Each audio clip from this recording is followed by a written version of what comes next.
Hi అండి, నమస్తే అండి. Welcome back to my channel 90s middle class అమ్మ. ఇవ్వండి గుత్తి వంకాయ కూర అండి. కొత్తగా ఈ విధంగా ఎప్పుడు చేయలేని వాళ్ళు ఎవరైనా ఉంటే ఈ విధంగా ఒకసారి ట్రై చేయండి. చాలా అంటే చాలా రుచిగా ఉంటుందండి. ఇది అన్నంలోకి చపాతీలోకి చాలా బాగుంటుందండి గ్రేవీ.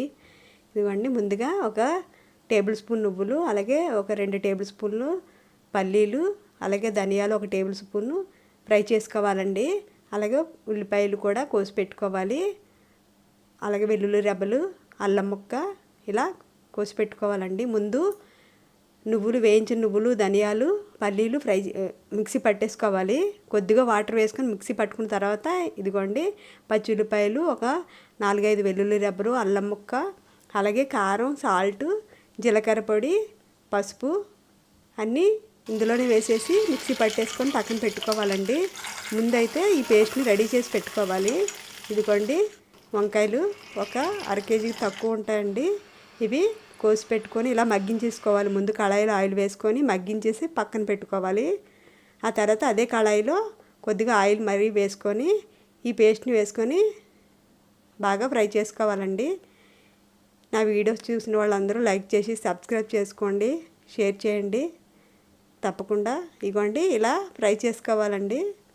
మంచి స్మెల్ వాసన వస్తుంది కదండి. ఇగో చూసారా, ఇలా ఆయిల్ వదిలేసి కళాయికి వస్తుంది కదండి, ఆ విధంగా ఫ్రై చేసుకోవాలి.